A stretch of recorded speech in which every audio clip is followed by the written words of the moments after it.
DSC కుంభకోణానికి కొమ్ము కాస్త కొడుకుని కాపాడుకుంటా ఆధారాలతో సహా అడ్డంగా దొరికిపోయారు కదా. కొడుకుని ఎలా కాపాడుకుంటారు సార్?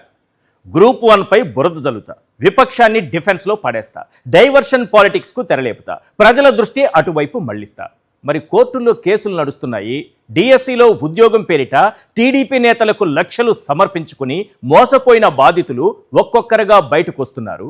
ఈ పరిస్థితుల్లో మీ కొడుకును కాపాడుకోవడం ఎలా పాసిబుల్ సార్? కొత్త టీచర్లతో కొండారెడ్డి బురుజుపై లోకేష్కు జేజేలు కొట్టిస్తా, మా మంత్రులు నేతలను ఆ టీచర్ల ఇళ్లకు పంపి జబర్దస్త్ స్కిట్లు చేయిస్తా, మండలిలో చర్చకు చోటివ్వకుండా అసెంబ్లీలో ఏకపాత్రాభినయం చేస్తా. అదేంటి సార్? ఓవైపు ప్రతిపక్షం, మరోవైపు జంజి, ఇంకోవైపు బాధితులు రోడ్డెక్కుతున్నారు కదా. ఇంకెలా కాపాడుతారు మీ కొడుకుని? నిరుద్యోగుల జీవితాలు నాశనమైన, అర్హత లేని టీచర్ల చేతిలో రేపటి పౌరుల భవిష్యత్తు బుగ్గిపాలైనా నా కొడుకు అతని పదవి సేఫ్గా ఉండడమే నాకు ముఖ్యం. డిఎస్సి స్కామ్ విషయంలో చంద్రబాబు గారి తీరు అచ్చం ఇలానే ఉంది. దొరికిపోయారు, ఆధారాలతో సహా అడ్డంగా దొరికిపోయారు. పేపర్ లీకేజీ నుంచి మొదలు పెడితే అవుట్ సోర్సింగ్ ఉద్యోగి నవీన్ వ్యవహారం వరకు, స్పోర్ట్స్ కోటా సీట్లు 15 లక్షలకు బేరసారాల నుంచి మొదలు పెడితే ఉద్యోగాల కోసం టీడీపీ నేతలకు లక్షలు సమర్పించుకొని మోసపోయిన బాధితులు క్యూ కట్టడం వరకు, స్పోర్ట్స్ కోటాలో పరీక్షలు లేకుండానే 372 మందికి ఉద్యోగాలు కట్టబెట్టడం నుంచి మొదలు పెడితే పని పూర్తి కాగానే పాత జీవోలు రద్దు చేయడం వరకు, ఇలా ఒకటేమిటి తీగలాగే కొద్దీ డగా డిఎస్సి డొంక కదులుతూనే ఉంది. అందుకే సిబిఐ పేరు చెప్పగానే తండ్రి కొడుకులు గజగజ వణికిపోతున్నారు. మంత్రి నారా లోకేష్ కోటాలో పరీక్ష రాయకుండానే స్కూల్ అసిస్టెంట్ పోస్టులు ఇప్పిస్తామని టీడీపీ నేతలు నిరుద్యోగుల నుంచి లక్షల రూపాయలు వసూలు చేయటం ఈ కుంభకోణంలో కొసమెరుపు. ప్రకాశం జిల్లా ఒంగోలుకు చెందిన రాధిక అనే యువతి ఇలానే 14 లక్షలిచ్చి మోసపోయారు. దీనిపై ఆమె ఏమన్నారో ఒక్కసారి స్క్రీన్ పైన చూద్దాం.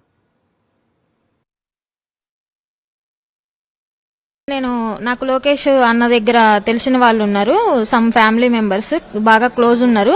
నేను వాళ్ళ ద్వారా చేపిస్తాను నీకు, సో ఇంత అమౌంట్ అవుతుంది అని చెప్పింది ఆ అమ్మాయి. తర్వాత సరే అమౌంట్ ఎవరికి వేయాలి అని అడిగాము. తనకి వేస్తానంటే తను నాకు వద్దు, నేను అమ్మాయిని కదా, నేను డైరెక్ట్ వెళ్ళి లోకేష్ అన్న ఎంత తెలిసినా కానీ నేను డైరెక్ట్ వెళ్ళి మాట్లాడలేను. నేను మా నాన్న ఫ్రెండ్ కొడుకు ఉన్నాడు, అడపా భానుప్రకాష్, తనది విజయవాడ, కానూరులో ఉంటారు. బీవీఎం టూర్స్ అండ్ ట్రావెల్స్ ఉన్నాయి. ఇతను ప్రీవియస్ గా సైబర్ సెక్యూరిటీలో పోలీస్ ఆఫీసర్ గా చేస్తున్నాడు. చాలా కాంటాక్ట్స్ ఉన్నాయి. నాకంటే ఇతనికే ఎక్కువ కాంటాక్ట్స్ ఉన్నాయి. నీకు మంచిగా నేను చేయలేకపోయినా నా బ్యాక్గ్రౌండ్ లో తను చేస్తాడని చెప్పడం జరిగింది. తన అకౌంట్ కి అమౌంట్ వేయించింది ఈ నాగజ్యోతి అనే అమ్మాయి. వేయించిన తర్వాత తీరా రిజల్ట్ వచ్చిన తర్వాత మాకు మా లిస్ట్ లో మా నేమ్ లేదు, కానీ మాకు చెప్పేటప్పుడు మాత్రం మాతో పాటు వేముల రామకృష్ణ అనే క్యాండిడేట్ కి వీళ్ళు ప్రాసెస్ చేస్తున్నారని అడపా భానుప్రకాష్ అనే వ్యక్తి మాకు చెప్పడం జరిగింది. కానీ లిస్ట్ లో అతని నేమ్ వచ్చింది.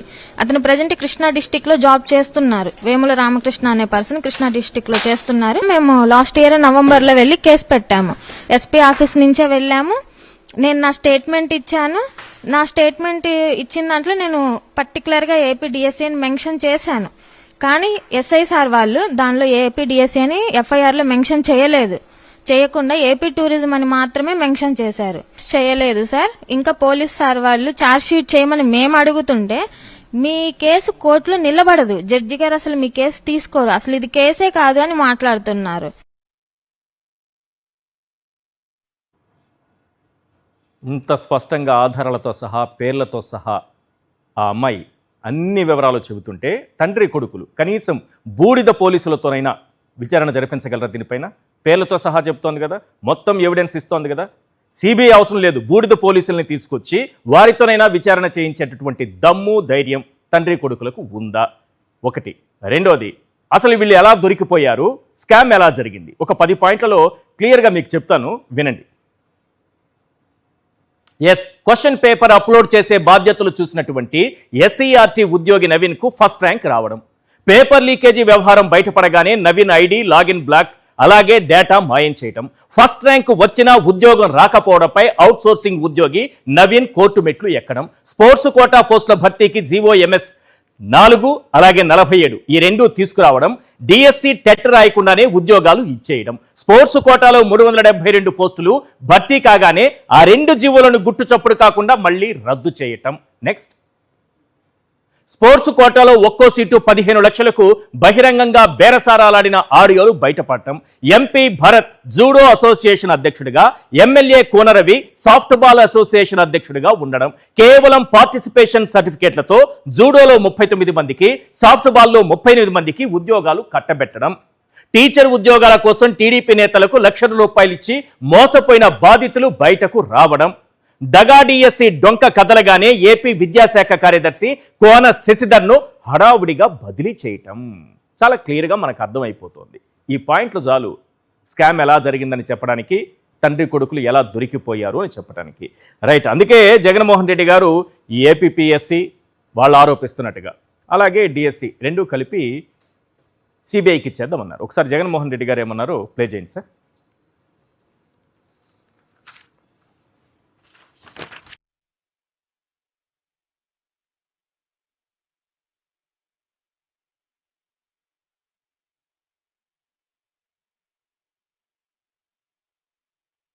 ఇప్పుడు ఇద్దరికి సవాల్ విసురుతాను. ఈ డిఎస్సి మా హయాంలో జరిగిన 2 సిబిఐకి మేము రెడీ. మేము తప్పు చేయలేదు కాబట్టి నేను రెడీ అంటాను. నువ్వు రెడీనా? ఛాలెంజ్ చంద్రబాబు గట్టిగా అడుగుతాను. ఆయన కొడుకుని ఇద్దరిని. డిఎస్సి 2025 పైనే కాదు, 2018 గ్రూప్ 1 నోటిఫికేషన్ మీద కూడా సిబిఐ ఎంక్వైరీకి మేము రెడీ. మేము తప్పు చేయలేదు కాబట్టి తలెత్తుకొని గట్టిగా అడుగుతున్నాం. నువ్వు రెడీనా అని అడుగుతాను. రెడీ అయితే వెంటనే లెటర్ రాసి. రైట్, ఈ అంశాలపైనే చర్చను ప్రారంభిద్దాం. చర్చలో పాల్గొంటున్నారు నాగార్జున యాదవ్ గారు, వైఎస్ఆర్సీపీ అధికార ప్రతినిధి, కిరణ్ గారు డిఎస్సి క్యాండిడేట్, అలాగే సత్యనారాయణ గారు, లవకుమారి గారు, వీళ్ళిద్దరూ కూడా డిఎస్సి అభ్యర్థులు. వారు కూడా మనతో పాటు జాయిన్ అవుతున్నారు. ముందుగా నాగార్జున యాదవ్ గారితో మాట్లాడదాం. నాగార్జున యాదవ్ గారు, నిన్న జగన్మోహన్ రెడ్డి గారు ప్రెస్ మీట్ పెట్టి మీరు ఆరోపిస్తున్నట్టుగా ఏపీపీఎస్సి అక్రమాలపైన, అలాగే మీరు అంటున్నారు కాబట్టి అక్రమాలు జరిగాయని దానిపైన, మేము చెబుతున్నటువంటి డిఎస్సి పైన, రెండిటిపైన సిబిఐ విచారణకు మేము సిద్ధం, మీరు సిద్ధమా? సిబిఐ విచారణకి ఇవ్వండి, రెండు ఇచ్చేయండి అని చెప్పారు. జగన్మోహన్ రెడ్డి గారు నిన్న మధ్యాహ్నం సిబిఐని అడిగారు, ఈరోజు ఉదయం ఈడీ వచ్చింది.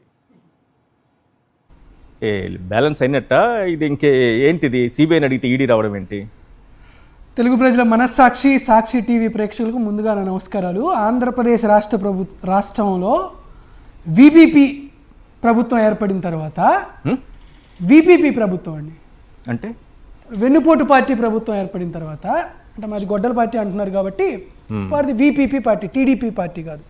విపిపి పార్టీ అధికారంలోకి ఏర్పడిన తర్వాత కాదేది కవితకు అనర్హంలాగా కుక్కపిల్ల సబ్బు బిల్ల, కాదేది కవితకు అనర్హంలాగా ఇక్కడ దేంట్లో అయినా అవినీతి చేయొచ్చు, దేంట్లో అయినా విష ప్రచారం చేయొచ్చు, దేంట్లో అయినా ఇబ్బందులకు గురి చేయొచ్చు అనేటువంటి వాతావరణం నెలకొంది.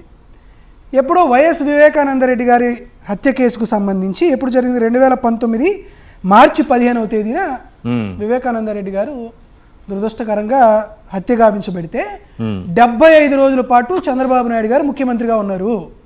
ఓకే, ఆ రోజుకి ఈ రోజుకి 75 రోజుల పాటు చంద్రబాబు నాయుడు ఏం చేస్తున్నారు? విచారణ చేస్తారు కదా. ఇప్పుడు విచారణ చేసి ఏం నిరూపించారు? సిట్ వేశారు కదా. సిట్ ఏం తెలిసింది? సమాధానం చెప్పలా. తరువాత చంద్రబాబు నాయుడు గారు ప్రవేశపెట్టేటువంటి మరొక పాత్ర సునీత గారు ఆమె చెప్పినట్టే విచారణ చేశారు. ఎన్నిసార్లు ఛార్జ్షీట్ వేశారు? ఒకటి 2020 జూలై 9వ తేదీన సిబిఐ ఎంక్వైరీ మొదలైంది. 21 అక్టోబర్ 20 మీద ఒక ఛార్జ్షీట్ వేశారు. 22 జనవరి 31న ఫస్ట్ సప్లిమెంటరీ వేశారు. 23 జనవరి 35న సెకండ్ సప్లిమెంటరీ చేశారు. సునీత గారికి బుద్ధి పుట్టినటువంటి ప్రతి ప్రశ్న సిబిఐ వారిని అడిగింది. సిబిఐ ప్రతి దానికి ఏదో సమాధానం చెప్పుకుంటూ వచ్చింది. ఫైనల్గా జరిగింది. ఈ రోజుకి 1760 రోజుల పాటు, ఎంత 1760 రోజుల పాటు సిబిఐ ఛార్జ్ షీట్ జరిగిన తర్వాత కూడా ఎందుకు ట్రయల్ జరగకుండా సునీత గారు అడ్డుకుంటున్నారు? మేము అడుగుతున్నటువంటి మొట్టమొదటి ప్రశ్న, దీనికి ఈడీకి సిబిఐకి సిఐడీలు అవసరంలా? 1760 రోజుల దాకా ట్రయల్ జరగకుండా ఉండడానికి ఎవరిని కాపాడుతున్నారు? వివేకానంద రెడ్డి గారిని హత్య గావించబడినటువంటి గొడ్డలి ఏ పార్టీకి సంబంధించిందని మీరు ఆపుతున్నారు? ఆ గొడ్డలికి ఉన్నటువంటి బాకు చంద్రబాబు నాయుడు గారిదనో, నారా లోకేష్ గారిదనో, లేకపోతే ఆదినారాయణ రెడ్డి గారిదనో, బీటెక్ రవి గారిదనో వస్తున్నటువంటి ఆరోపణలకు భయపడి మీరు ఏమన్నా ఆపుతున్నారా? ఏ ఆరోపణ? స్పష్టమైనటువంటి బయట వస్తున్నటువంటి ఆరోపణలు చెప్తున్నాం సార్. మేము అయ్యే ఆరోపణలు చెప్తున్నాం, ఈ రోజు కూడా చెప్తున్నాం. ప్రతిదీ ఒకటి వీగిపోతుంది. వివేకానంద రెడ్డి గారి హత్య కేసుకి కడప ఎంపీ స్థానం మొదటి ప్రదే అన్నారు. మార్చి 10 ఎలక్షన్ షెడ్యూల్ వచ్చింది. మార్చి 15వ తేదీన ఎలక్షన్ ప్రచారం చేస్తూ వైఎస్ వివేకానంద రెడ్డి గారు కడప ఎంపీగా వైఎస్ అవినాష్ రెడ్డి గారిని గెలిపించమని మైదుకూరులో ప్రచారం చేశారు. ఇక కడప పార్లమెంట్ అంశం ఎందుకు వస్తుంది? ఈ రోజు కూడా మేము చాలా స్పష్టంగా అడుగుతున్నాం, మీరు చేయాల్సినటువంటి ఎంక్వైరీ ఈ రోజు అడుగుతున్నాం. చంద్రబాబు నాయుడు గారు ఏబి వెంకటేశ్వర గారి మధ్య వివేకానంద రెడ్డి గారి హత్య సమయంలో మొదటి 5 రోజులు చివరి 5 రోజులు కాల్ రికార్డింగ్ తీయమని అడిగాం. ఏదైనా జరిగిందా సార్ అందులో? ఎందుకు భయపడుతున్నారని అడుగుతున్నాం ఫస్ట్ ప్రశ్న. వాళ్ళిద్దరు కాల్ రికార్డింగ్స్ ఎందుకు తీయాలి అంటున్నా. ఎందుకు మరి ఏబి వెంకటేశ్వరరావు గారు కదా సార్ అప్పుడు ఇంటెలిజెన్స్ చీఫ్, చంద్రబాబు నాయుడు గారు కదా ముఖ్యమంత్రిగా ఉంది, సునీత గారు రక్త సంబంధికులు, జగన్మోహన్ రెడ్డి గారు కూడా రక్త సంబంధికులే కదా వివేకానంద రెడ్డి గారికి.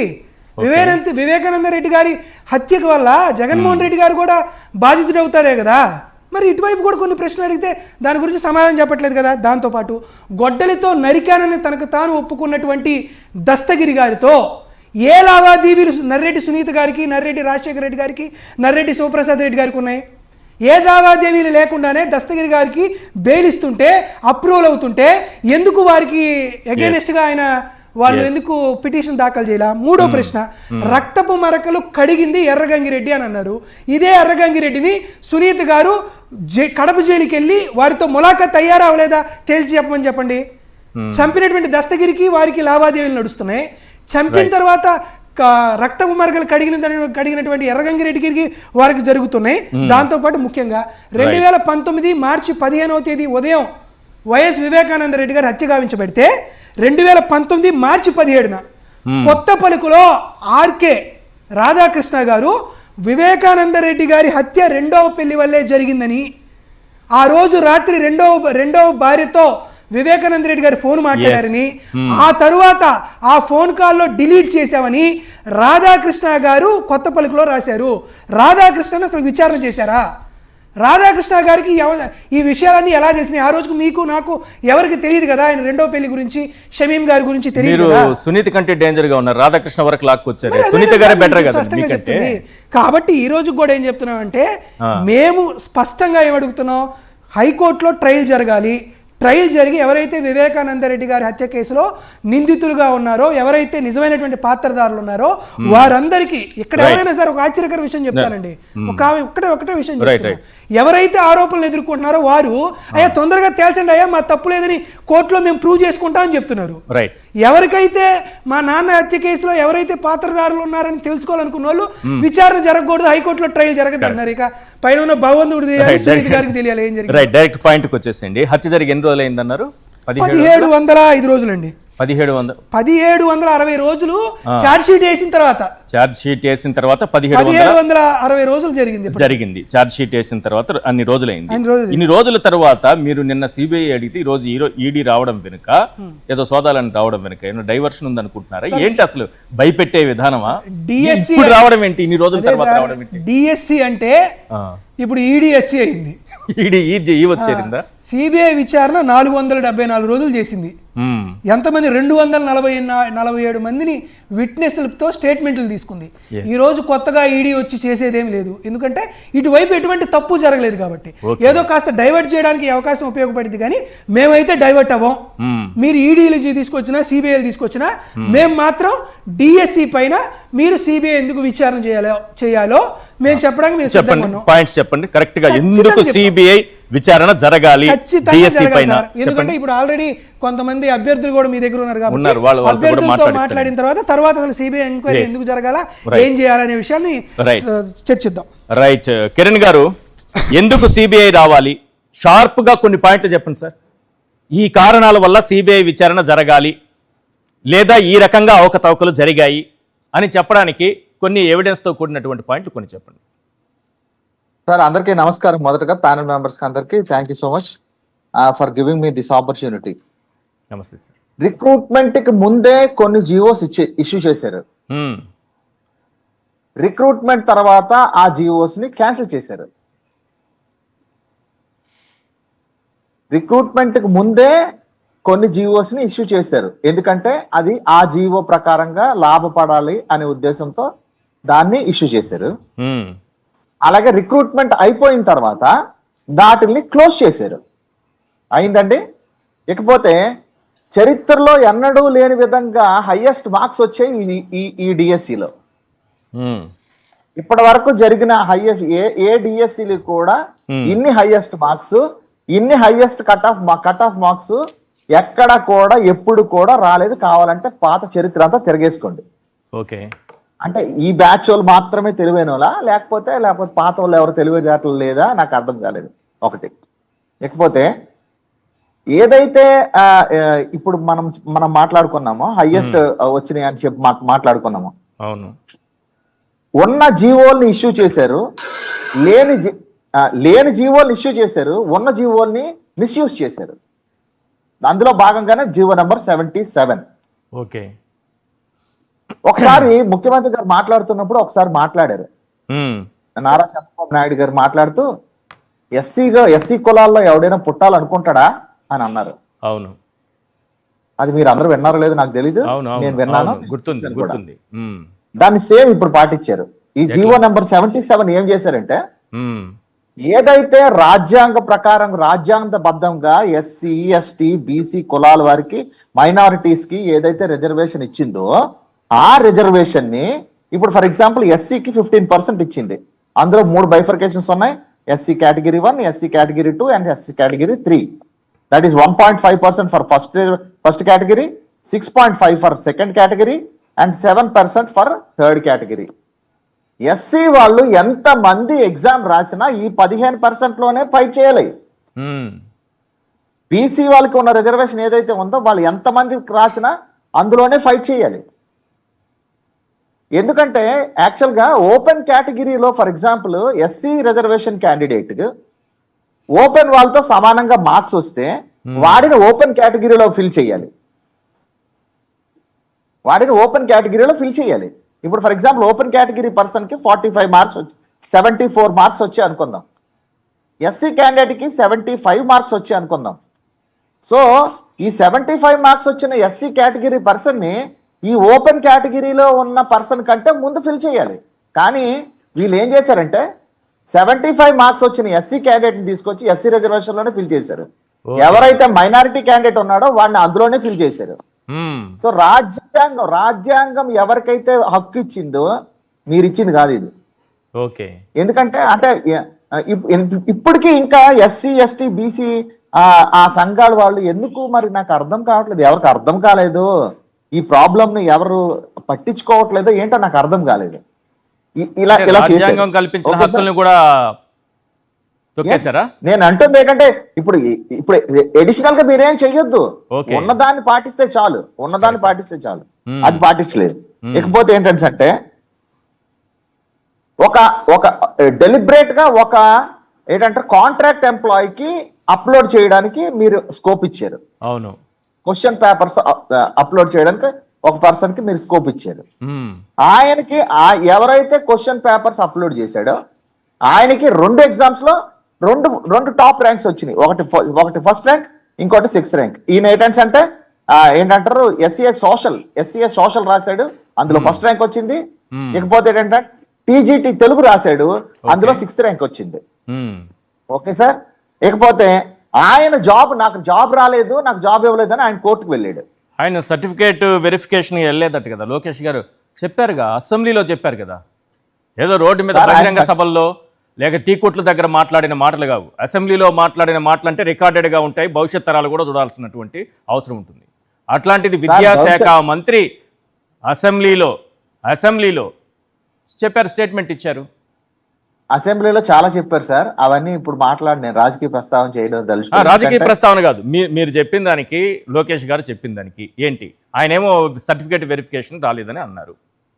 అరే సార్, నేను ఆయన ఎవరైతే the person who is affected by directly government ద్వారా ఎవరైతే ఎఫెక్ట్ అయ్యాడో ఆయన ఎఫిడవిట్ లో ఇచ్చాడు సార్, నా లాగిన్ బ్లాక్ చేశారు, నా కాల్ లెటర్ పంపించలేదని. ఫస్ట్ ర్యాంక్ 6th ర్యాంక్ వచ్చినోడికి అసలు ఫస్ట్ నువ్వు కాల్ లెటర్ ఎందుకు పంపించలేదు, ఫస్ట్ చెప్పాలా? మిమ్మల్ని ఎందుకు అంత గట్టిగా క్వశ్చన్ చేశానంటే ఈ ఆన్సర్ రాష్ట్ర ప్రజలు వినాలి. ఒక విద్యాశాఖ మంత్రి అసెంబ్లీ సాక్షిగా అబద్ధాలు చెప్పారనే విషయం బయటపడాలి. 1వ ర్యాంక్ 6వ ర్యాంక్ వచ్చిన వరకు అసలు మీరు కాల్ లెటర్ ఎందుకు పంపించలేదు? First thing. ఓకే, పంపించలేదు. వాడి వెరిఫికేషన్ కి రాలేదని కోన శశిధర్ గారు ఏమో వెరిఫికేషన్ రాలేదన్నారు, ఈయన ఎన్ఓసి తీసుకోలేదు అంటున్నాడు. అవును. ఫర్ యువర్ కైండ్ ఇన్ఫర్మేషన్ ఎట్స్ అంటే నాలెడ్జ్ ఎంత వరకు ఉందో నాకు తెలియదు కానీ మ్మ్.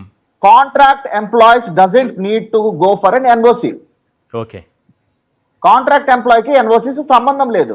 కాంట్రాక్ట్ ఆ విషయాన్ని NOC కాంట్రాక్ట్ ఎంప్లాయీస్కి ఎన్ఓసి అవసరం లేదు అని మీరు ఒక పాయింట్ లేవదీశారు. అయితే ఇక్కడ ఇంకో 100%, పాయింట్ కొంతమంది 100%. చెప్తున్నారు, నేను నోటిఫికేషన్ పూర్తిగా చదవలేదు కానీ నోటిఫికేషన్లో అసలు ఎన్ఓసి కావాలన్న అంశాన్ని పొందుపరచలేదని అంటున్నారు. సార్ అది అది పోనీ పొందుపరచలేదు సంగతి వేరే విషయం, పక్కన పెట్టండి. మ్మ్. ఇప్పుడు ఏంటంటే పోనీ వాడిని అనుకుందాం. అంటే For నేను example, ఎందుకంటే contract- నేను పొందుపరిచారా లేదన్నది ఇక్కడ ఇంపార్టెంట్ కాదు. ఈ విషయాన్ని విద్యాశాఖ మంత్రి అసెంబ్లీ సాక్షిగా చెప్పడం కదా. మీరు ఇచ్చిన నోటిఫికేషన్లోనే లేకపోతే మీరు అసెంబ్లీలో ఏమో ఎన్ఓసి ఇవ్వలేదని చెప్తారు. సార్ కోన శశిధర్ గారు ఏమన్నారంటే అంటే ఆయన వెరిఫికేషన్ కి రాలేదు కాబట్టి క్యాన్సిల్ చేసామన్నారు. మ్మ్. ఓకే, ఆయన చెప్పిన ఆన్సర్ అది. అవును. ఈయన ఏం చెప్తున్నారంటే అంటే ఎన్ఓసి తీసుకోలేదు అందుకే మేము ఆయనకి బ్లాక్ చేసామంటున్నారు ఈయన. మ్మ్. వీరందరూ కరెక్ట్ గా మ్యాచ్ చేసుకొని ప్రిపేర్ అవ్వలేదు. ఓకే. ఎందుకంటే మిగతా వాటిల్లో ప్రిపేర్ అయినట్టు ఈ విషయాలు ప్రిపేర్ అవ్వలేదు. అందుకాబట్టే ఇక్కడ ఏంటంటే అంటారు బై మిస్టేక్ దొరికిపోయారు. ఏంటంటే కాంట్రవర్షియల్ స్టేట్మెంట్స్ వచ్చినాయి. ఓకే. ఇక్కడ రెండు స్టేట్మెంట్స్ వచ్చినాయి. మ్మ్. విషయం ఏంటంటే అంటే ఇంకొకటి ఏంటంటే అంటే ఏదైతే ఈ పర్సన్ ఎవరైతే ఉన్నాడో ఇంకొకటి ఏంటంటే అంటే ఈ మధ్య కాలంలో తెలుస్తున్న విషయాలు ఏంటంటే అంటే SAPE పేపర్ కి సంబంధించిన 120 బిట్లు 3 లక్షలకు అమ్మారంట. మ్మ్. SAPE పేపర్ ని ఓకే. SAPE పేపర్ కి సంబంధించిన బిట్స్ 120 బిట్లు 3 లక్షలకు అమ్మారు. అంటే అమ్మకం ఎట్లా జరుగుతుంది? ఏదన్నా కోచింగ్ సెంటర్ల ద్వారా జరిగిందా లేకపోతే 100 తనకు కావాల్సిన వాళ్ళకి ఏమన్నా రహస్యంగా పంపడం ద్వారా? సార్ ఎవరైతే పేపర్ సెట్టర్స్ ఉన్నారో ఆ. SCRT మెంబర్స్ ఎవరైతే పేపర్ సెట్టర్స్ ఉన్నారో every paper setter is linked with one coaching centre. Okay. అందుకు సిబిఐ ఎంక్వైరీ కావాలంటున్నాం మేము. ఇంకొక అంటే ఇది కరెక్టా కాదా, మీరు చెప్తున్నది కరెక్టా కాదా అని తేలాలంటే పర్టికులర్ గా కొన్ని కోచింగ్ సెంటర్లో ఉండేటటువంటి ఆ స్టూడెంట్స్ కు మాత్రమే ర్యాంకులు వచ్చి ఉద్యోగాలు వచ్చాయా? 100%. 100%. మ్మ్. 100కి 200%. మీకు ఇంకొక విషయం చెప్తాను ఏంటంటే ఏదైతే SP సక్సెస్ కోచింగ్ సెంటర్ అని ఒక కోచింగ్ సెంటర్ ఉందో వాళ్ళ వైఫ్ కి స్టేట్ ఫస్ట్ ర్యాంక్ వచ్చింది. ఇది నేను చెప్పింది కాదు, ఆయనే పోస్ట్ వేసినారు. ఆహా. సక్సెస్ మీట్ లో వాళ్ళ వైఫ్ పోస్ట్ వేసి స్టేట్ ఫస్ట్ ర్యాంక్ విమెన్ కోటాలో స్టేట్ ఫస్ట్ ర్యాంక్ ఆమెకు వచ్చింది. ఓకే. అందుకు నేను సిబిఐ ఎంక్వైరీ కావాలంటున్నాను. గుడ్. మేము సిబిఐ ఎంక్వైరీ ఎందుకు కావాలంటామంటే అందుకు కావాలంటున్నాం. రైట్. ఇంకొక ఏంటంటే చాలా అంటే వేగ్గా మాట్లాడుతున్నాడు. ఎంత ఈజీగా మాట్లాడుతున్నాడు అంటే రిపోర్ట్ ఇప్పుడు మీరు ఎలాగైతే డిబేట్ కండక్ట్ చేస్తున్నారో అట్లా డిబేట్ కండక్ట్ చేసే ఈ ABN ఛానల్లో ఒక ఆయన, ఈ TV5 లో ఒక ఆయన ఎలా మాట్లాడుతున్నాడు, ABN ఛానల్ ఒక ఆయన అంటున్నారు ఏంటంటే సార్ అసలు నాకు అర్థం కాలేదు ఏంటంటే పేపర్ లీక్ అవ్వడానికి అక్కడ పేపరే లేదు కదా అన్నారు సార్. నేను విన్నాను. విన్నారా? మీరు కావాలంటే ఆ డిబేట్ తీస్తే నేను మీకు డేట్ చెప్తాను. ఓకే. పేపర్ లీక్ అవ్వడం అసలు పేపర్ లీక్ అవ్వడానికి స్కోప్ లేదు, పేపరే లేదట కదా. ఇకపోతే పేపర్ లీక్ అవ్వడానికి అసలు ఛాన్సెస్ ఎక్కడ ఉన్నాయి? ఓకే. నీట్ పేపర్ ఎట్లా లీక్ అయింది సార్? సాఫ్ట్వేర్ తో డౌన్లోడ్ చేసింది, సాఫ్ట్వేర్ తో ఇంప్లిమెంట్ చేసిన పేపర్ కాదా? అవును. సిస్టమ్ లో రాసిన ఎగ్జామ్ కాదా? వాళ్ళకి అంత తెలివితేటలుంటే అట్లాంటి ఛానల్కి ఎందుకు వెళ్తారులేండి, అక్కడే కూర్చోగలరు వాళ్ళు, ఆ ఛానల్లోనే కూర్చోగలరు. కాదు సార్, అంటే ఇంకొకటి ఏంటంటే ఇంకొక టీచర్ మేడం గారు, టీచర్ అట ఆవిడ మేడం, ఆవిడ టీచర్ అని ఆ రిపోర్టర్ గారు సంబోధిస్తే గానీ నాకు ఆ డిబేట్ కండక్ట్ చేసిన ఆయన చెప్తే గానీ ఆవిడ టీచర్ అని నాకు తెలియదు. ఆవిడ టీచర్ అంట. మేడం గారు బహుశా ఏంటంటే నాకు తెలియదు, సారీ మేడం, నాకు తెలియక మాట్లాడుతున్న ఈ మాటలు క్షమించండి. ఒకవేళ అన్ట్రైన్ టీచర్స్ లో మీకు జాబ్ వచ్చిందేమో నాకు తెలియదు. ఎందుకంటే without qualification, without pursuing an examination, without writing a competitive examination, a people getting a job in DSC, అది ఎంతవరకు మీరు ఒక టీచర్గా ఒక కాంపిటేటివ్ ఎగ్జామ్ మీరు ఒక బాధ్యత కలిగిన టీచర్గా మీరు ఎంతవరకు ఆ మాటను సమర్థిస్తారు? ఆవిడ కాంపిటేటివ్ ఎగ్జామ్ రాసి వచ్చారా, రాయకుండా వచ్చారా? నాకు అదే డౌట్ వస్తుంది. ఎందుకంటే అప్పట్లో అన్ట్రైన్ టీచర్స్ ఉండేవి. లేదు, ఖచ్చితంగా రాసే వచ్చి ఉంటారు. లేదు నేను అదే చెప్తున్నాను. ఎందుకంటే ఇంకొకటి ఏంటంటే ఇంకొక విషయం ఏంటంటే మీరు అసెంబ్లీలో మాట్లాడారు అన్నారు కదా. అవును. అసెంబ్లీలో ఎవరైతే ఎవరైతే నారా లోకేష్ సార్ ఏదైతే మాట్లాడి ఉన్నారో చాలా డెలిబరేట్ గా మాట్లాడారు. ఏంటంటే మేము పివి సింధుకు కూడా జాబ్ ఇచ్చాము. మేము చాలా గర్వంగా మేము పివి సింధుకు కూడా జాబ్ ఇచ్చాము, అలాగే మిగతా వాళ్ళందరికీ ఇచ్చామని అన్నారు. ఓకే, ఇప్పుడు నేను అడుగుతున్నాను ఏంటంటే మీరు పివి సింధు ఇప్పుడు జాబ్ చేస్తుందా, ఆటలాడుతుందా? First question. PV Sindhu job చేస్తుందా, ఆటలాడుతుందా? ఒకటి. ఇప్పుడు క్లిష్టమైన ప్రశ్న లోకేష్ లాంటి వాళ్ళకి, స్టాన్ఫోర్డ్ లాంటి వాళ్ళకి వినండి. ఇప్పుడు మీరు ఉద్యోగాలు ఇచ్చిన టీచర్లు ఆటలాడుకుంటారా, పాఠాలు చెప్తారా? మరి అదే కదా నేను అంటున్నాను. స్టాన్ఫోర్డ్ లెవెల్లో ఈ క్వశ్చన్స్. ఇంకొకటి ఏంటంటే నా సహోదరు నా కో పార్టిసిపెంట్ నాతో పాటు అడిగినట్లు ఇదే స్పోర్ట్స్ కోటాలో మీరు ఒక జడ్జి ఉద్యోగాలు ఇస్తారా? ఇదే స్పోర్ట్స్ కోటాలో డాక్టర్ ఉద్యోగాలు ఇస్తారా? ఇంజనీరింగ్ ఉద్యోగాలు ఇస్తారా? ఇంజనీరింగ్ అది ఇచ్చేస్తారేమో నాకు తెలియదు. ఇప్పుడు నేను అడుగుతాను ఏంటంటే ఒక డాక్టర్ ఉద్యోగం ఇస్తారా, ఒక జడ్జి ఉద్యోగం ఇస్తారా? ఒక వ్యవస్థని తయారు చేయవలసిన బాధ్యత టీచర్ మీద ఉంది. రైట్.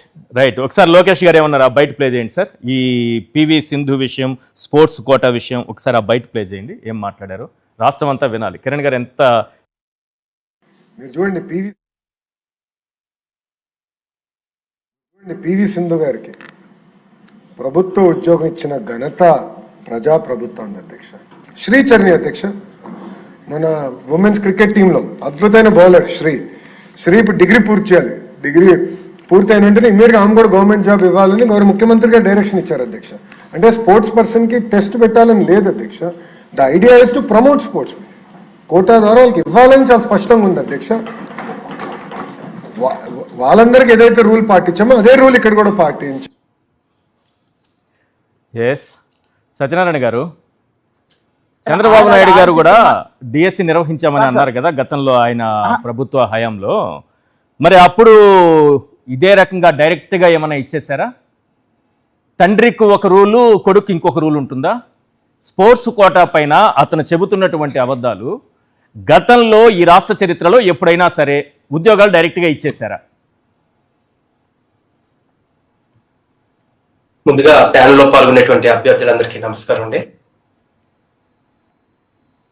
చెప్పండి. హలో, నమస్తే సార్, చెప్పండి.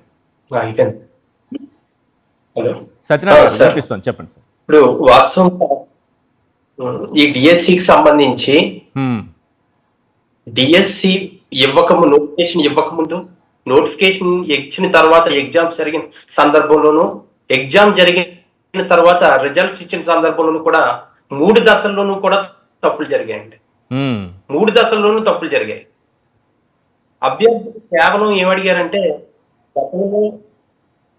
గతంలో 7-8 సంవత్సరాలు పెట్టి అసలు నోటిఫికేషన్ లేదు కాబట్టి, గతంలో ఒకవేళ 2018 డిఎస్సిలో నోటిఫికేషన్ ఇచ్చిన ఆ పోస్టులు లేవు కాబట్టి కేవలం మాకు కొంత సమయం కావాలి. ఎందువల్లంటే మీ గవర్నమెంట్ వచ్చిన తర్వాత ఇస్తామని చెప్పి ఒక 14 నెలలు అయ్యింది, సడన్ గా ఇచ్చారు నోటిఫికేషన్. ఎందువల్లంటే డిఎస్సి అభ్యర్థులు రాసిన వాళ్ళందరూ కూడా చాలా ఎక్కువ ఏజ్కి వాళ్ళు ఉంటారు సార్. ఎక్కువ ఏజ్ వాళ్ళు ఉన్నారంటే మీరు ఏమనుకుంటారంటే 2018లో డిఎస్సి ఇచ్చాం, 2012లో ఇచ్చాం అనుకుంటారు.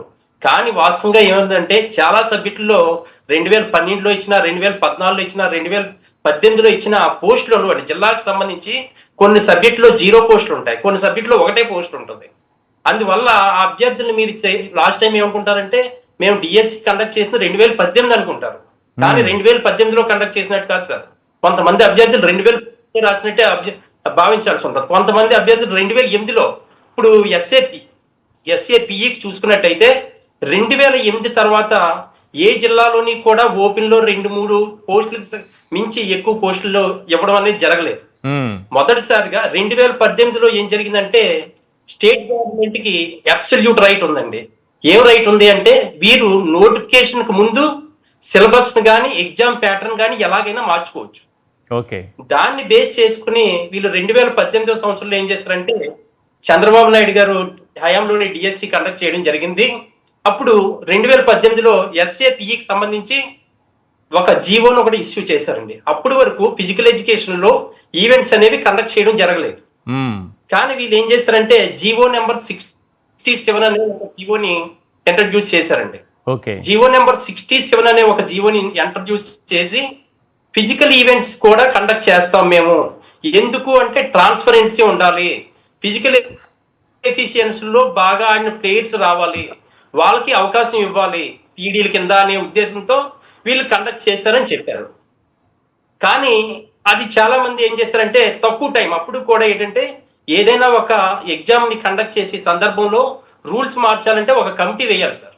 అందరికీ ఆమోదయోగ్యమైనటువంటి కమిటీ ఎక్స్పర్ట్ చేత వేసి అందులో ఏదైతే ఉందో అది అందరూ ఆమోదయోగ్యంగా ఉండి నిజంగా ఉపయోగపడితే సొసైటీకి ఉపయోగపడితే దాన్ని ఇంప్లిమెంట్ చేయవచ్చు. అప్పుడు ఏం చేశారంటే టెట్ 1 కండక్ట్ చేశారు. ఆ టెట్ అసలు పీఈటీలకి టెట్టే లేదండి. టెట్ 1 లో ఫిజికల్ ఎడ్యుకేషన్ టీచర్ కి ఎవరికి టెట్ లేదు. మళ్ళీ టెట్ 2 కండక్ట్ చేసినప్పుడు ఏం చేశారంటే సడన్ గా ఫిజికల్ ఎడ్యుకేషన్ టీచర్ కి కూడా టెట్ కండక్ట్ చేస్తామని చెప్పారు మీరు. చెప్పి అందులో రూల్స్ అన్ని కూడా వింత వింతగా కొత్తగా పెట్టడం జరిగింది.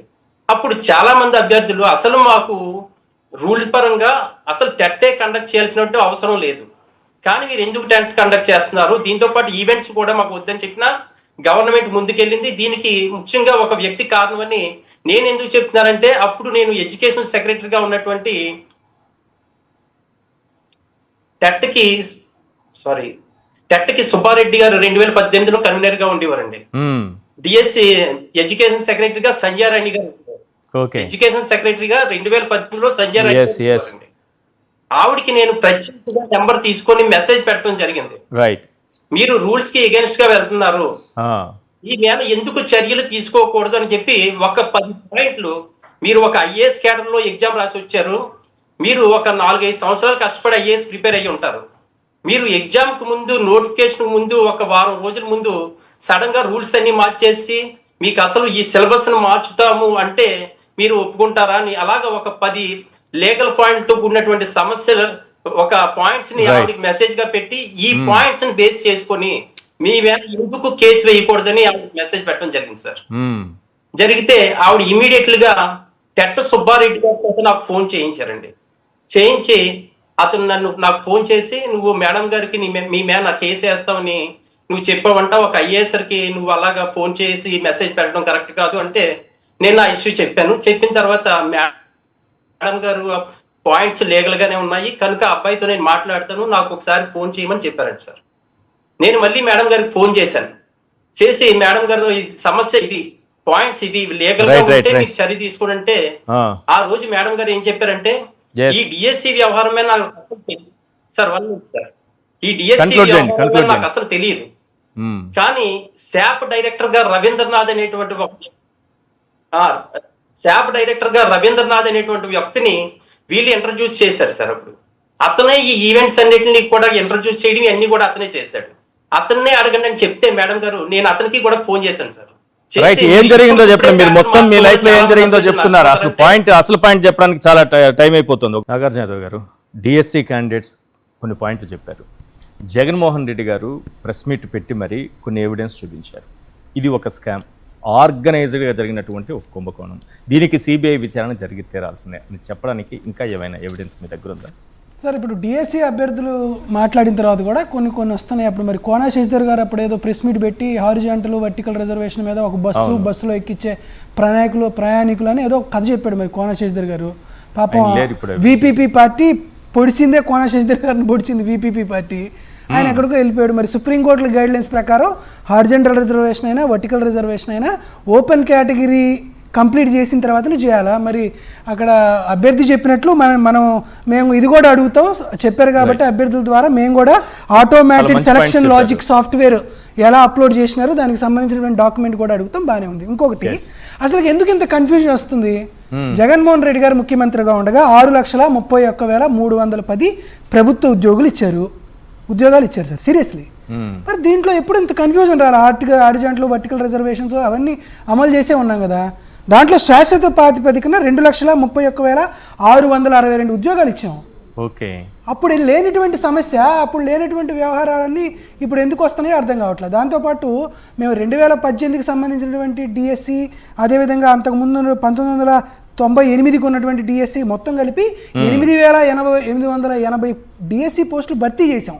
దాంతోపాటు అసలుకి వీటన్నిటికీ ఈ స్కామ్కి మొట్టమొదటి కారణం ఒకటి చెప్తాను సార్. జగన్మోహన్ రెడ్డి గారు జనవరి 31, 2024న 6,100 పోస్టులతో డిఎస్సి నోటిఫికేషన్ రిలీజ్ చేశారు. అసలు ఆ డిఎస్సి నోటిఫికేషన్ ఎందుకు రద్దు చేశారు? ఎందుకంటే ఆ డిఎస్సి నోటిఫికేషన్లో ఈ ఒంగులు దూకుళ్ళు ఆడేవాళ్ళు, ఈ పత్తాలు ఆట ఆడేవాళ్ళు, ఈ ఏమంటారు కోడింపిల్ల ఆడేవాళ్ళు, చెమ్మ చెక్కలు ఆట ఆడేవాళ్ళు, అష్టాచెమ్మ ఆడేవాళ్ళు ఈ నోటిఫికేషన్లో రారు కదా. ఓకే, అందుకని ఈ 6,100 నోటిఫికేషన్స్ రద్దు చేసి అట్లాంటి గేమ్స్ కూడా మెగా డిఎస్సి. మరి ఇంకేం సార్, పత్తాలు ఆట అంటే ఏంది, ప్యాక్ ఆట ఆడటం అంటే బ్రిడ్జ్ కోర్స్ అంటే ఏంది నాకు అర్థం కావట్లేదు సార్. ఎట్లా పెడతారు వాళ్ళు ఉద్యోగం? నాకు ఒక డౌట్ వచ్చింది. చంద్రబాబు నాయుడు గారు వాళ్ళ తనయుడు నారా లోకేష్ గారు మాట్లాడితే పివి సింధు గారికి ఏ విధంగా ఇచ్చామో తమ్ముళ్ళు ఇది కూడా అత్త ఇచ్చాము. పివి సింధు గారికి విశాఖపట్నంలో 5 ఎకరాల పొలం ఇచ్చారు, స్థలం. అవును, నేర్పించడానికి అకాడమీ పెట్టుకోవడానికి. ఈ 370 మందికి కూడా తలా 7 ఎకరాలు 8 ఎకరాలు ఇచ్చి ప్యాకాట ఆట నేర్పిమంటే ఇక అంతే బొచ్చులో బొమ్మరాయి పడిద్ది. కాబట్టి అటువంటి ప్రయత్నాలు చేయొద్దు, దానికి మేము చెప్తాం. దాంతోపాటు ఒకటి సింపుల్గా మీ అందరికీ తెలిసింది, ఎందుకంటే జగన్మోహన్ రెడ్డి గారు స్పష్టంగా అరటిపండు ఒలిచి చెప్పినట్లు చెప్పారు కాబట్టి ఎందుకు ఎట్లా జరిగిందో అర్థమైపోయింది. కాబట్టి ఒక విషయం చెప్తా, డిఎస్సి మొత్తానికి 5 డిపార్ట్మెంట్లు ఇన్వాల్వ్ అవుతాయి సార్ డిఎస్సి మొత్తంలో. ఒకటి ప్రైవేట్ రంగ సంస్థ టీసీఎస్, దాని మీద ఎటువంటి ఆరోపణలు లేవు.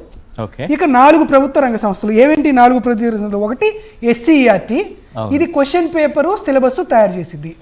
2 ఏపీసీఎఫ్ఎస్ఎస్ అంటే AP centre for financial system and service, వీళ్ళు అభ్యర్థుల నుండి అప్లికేషన్ తీసుకొని డేటా సెక్యూర్ చేస్తారు. 3వది స్కూల్ ఎడ్యుకేషన్ డిపార్ట్మెంట్. 4వది స్కూల్ ఎడ్యుకేషన్ డిఎస్సి అంటే డిస్ట్రిక్ట్ ఎడ్యుకేషన్ ఆఫీసర్. ఈ 4 ప్రభుత్వ రంగ సంస్థలు. ఇప్పుడు మేము అడుగుతున్నటువంటి ఫస్ట్ ప్రశ్న, అసలు డిఎస్సి అంటే ఏంది? District selection committee. అంటే జిల్లాకి యూనిట్గా ఎవరెవరు సెలెక్ట్ అయ్యాలో ఒక పీడిఎఫ్ జనరల్ మెరిట్ లిస్ట్ పెట్టాలి కదా. అవును, అసలు జిల్లా వైజ్గా మెరిట్ లిస్ట్ ఇంతవరకు పెట్టాల. ఈ రోజుకి డిఓ ఆఫీస్లో కలెక్టర్ ఆఫీస్లో ఈ జిల్లాలో మెరిట్ లిస్ట్ పెట్టలేదు సబ్జెక్టుల వారీగా. అసలు నారా లోకేష్ గారు ప్రేమలేఖలు రాసినట్టు చిన్నప్పుడు ఒక్కొక్కరికి ఎస్ఎంఎస్ఎల్ పంపించారు సార్, ఇండివిజువల్ కెపాసిటీతో. ఇండివిజువల్ పేజీలో ఎస్ఎంఎస్లు పంపించారు. ఎట్లా పంపిస్తారు ఎస్ఎంఎస్లో? ఒకటి అది ఒకటి. ఇంకొకటి మేమేం చెప్తున్నాం, ఎస్సీఈఆర్టీ రూపకల్పన చేసింది సింపుల్గా సిబిఐ ఎంక్వైరీ ఎందుకు జరగాలని. ఎస్సీఈఆర్టీ సంస్థలో క్వశ్చన్ పేపరు సిలబస్ పేపర్ మొత్తం రెడీ అయింది కదా. ఈ ఎస్సీఈఆర్టీ వాళ్ళు టీసీఎస్ అంటే మెయిన్ సర్వర్లోకి ఈ క్వశ్చన్ పేపర్ని అప్లోడ్ చేయాలి. వైఎస్ఆర్ కాంగ్రెస్ పార్టీ కానీ అక్కడ ఉన్నటువంటి 2 డిఎస్సీ అభ్యర్థులు ఏమడుగుతున్నారు, అయ్యా ఎస్సీఈఆర్టీలో పనిచేసేటువంటి నవీన్ అభ్యర్థికి ఒక దాంట్లో ఫస్ట్ ర్యాంక్ వచ్చింది, ఒక దాంట్లో 6th ర్యాంక్ వచ్చింది కదా అని అడుగుతున్నాం. ఈ రోజుకి కోనా శశిధర్ కానీ 4-5 ఐఏఎస్ అధికారులు అందరూ పెట్టి సమాధానం చెప్పిన ప్రశ్న ఏంటంటే, అయ్యా టీసీఎస్ మెయిన్ సర్వర్కి అప్లోడ్ చేసినటువంటి లాక్స్ ఎవరెవరి దగ్గర ఉన్నాయి?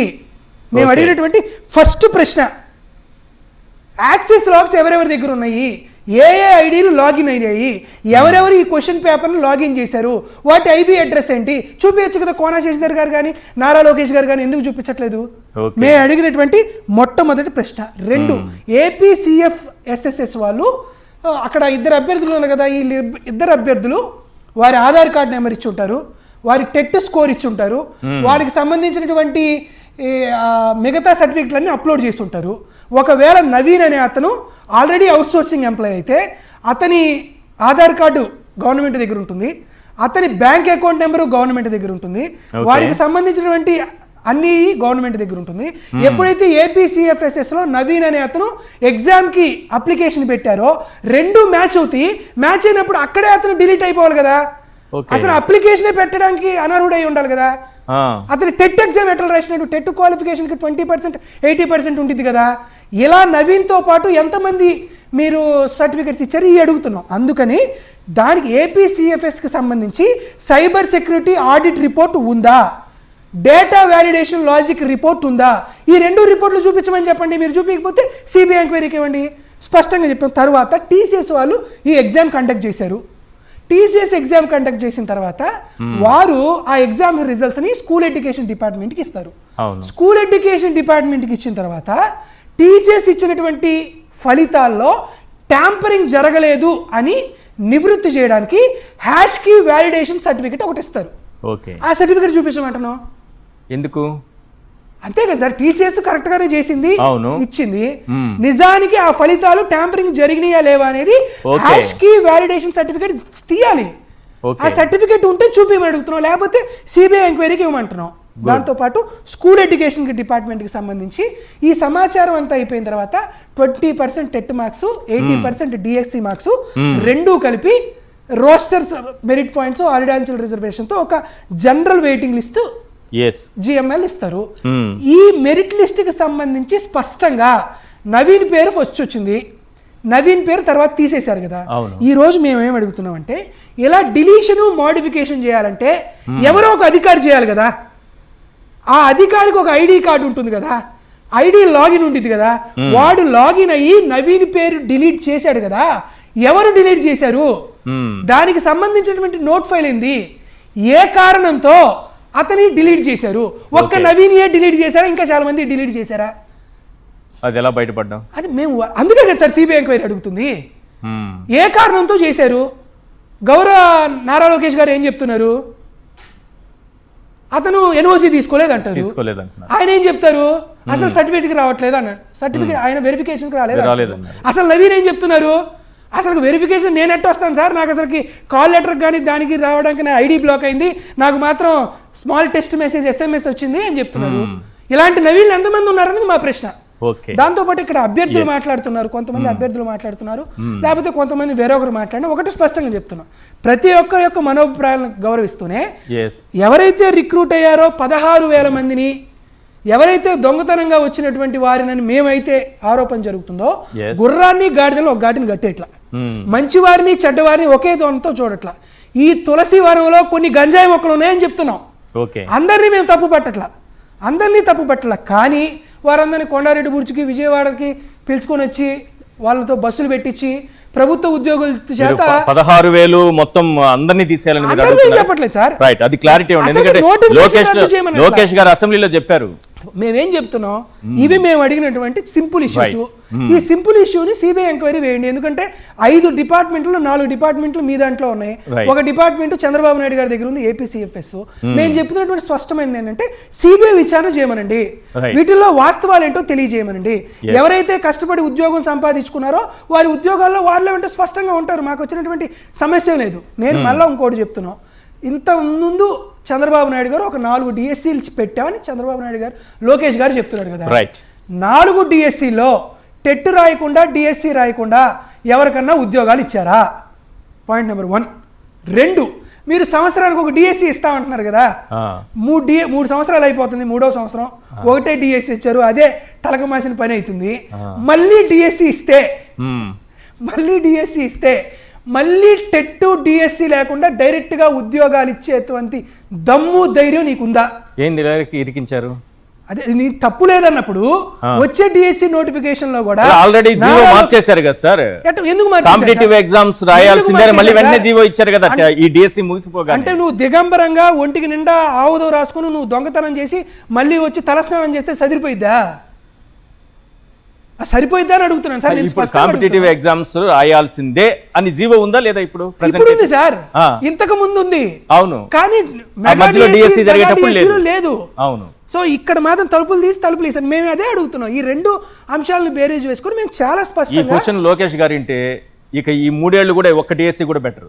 నేను అదే ఎందుకంటే పెట్టాల్సి వస్తే అసలు విషయం బయటపడుతుంది కదా. అదే నేనేం అడుగుతున్నానంటే సార్, చాలా స్పష్టంగా మీది తప్పనట్ల, మేది తప్పనట్ల, అసలు మీరు తప్పు చేయలేదని అనుకుందాం, నేను కూడా తప్పు చేయలేదని అనుకుంటున్నాం.